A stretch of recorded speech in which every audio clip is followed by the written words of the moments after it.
C'est la pauvreté qui laisse croire et qui fait croire qu'il existe des vilaines femmes. Sinon, pour de vrai, il n'existe aucune femme qui soit laide. C'est dès lors que tu vas commencer à avoir de l'argent et à multiplier cet argent-là pour lui en donner, tu te rendras compte que pour de vrai, elle est bien plus belle que toutes les filles que tu admires, toutes les filles que tu regardes là dehors. Pour récapituler, pour faire simple, au lieu de te promener dans les PV des filles comme un hérisson, c'est bien souvent parce que quelqu'un dépense sur cette fille-là que tu la regardes, tu l'admires, tu trouves qu'elle est belle.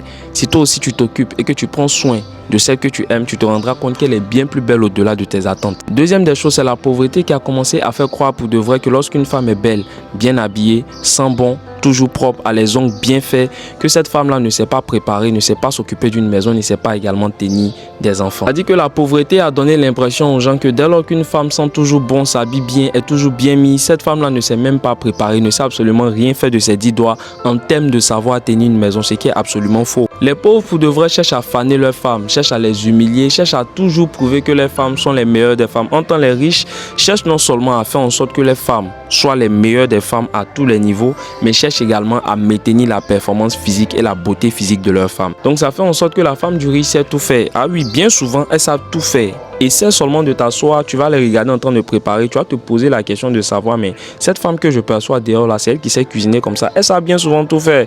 Mais leur mari met pratiquement tout à leur disposition. Des bains, des savons, des parfums, tout pour faire en sorte que ces femmes-là puissent maintenir un standing et par-dessus tout une odeur corporelle parfaite qui ne laisse même pas entrevoir parfois certains travaux qu'elles font. C'est tout simplement la pauvreté qui a donné cette impression là que lorsqu'une femme est toujours belle, est toujours propre, est toujours une clean, c'est une femme qui ne sait pas faire les choses convenablement. C'est tout simplement le reflet de la pauvreté qui donne cette impression là. La troisième des choses c'est que c'est la pauvreté, le manque d'éducation qui ont donné l'impression aux hommes qu'il faut tout le temps clamer qu'on est le chef pour pouvoir obtenir le respect et la position du chef. Pour de vrai, un chef ne parle pas beaucoup. Tu regardes simplement un chef, tu sais que c'est lui qui est le chef. C'est comme dans un groupe, quand quelqu'un passe tout son temps à dire que c'est lui qui est le chef, pour de vrai, ce n'est même pas lui le chef. Le chef est celui qui est caché. Le chef parle pas beaucoup. On regarde l'aura, on sent l'énergie, on sent le chakra qui est autour du chef. On sait automatiquement que c'est lui qui est le chef.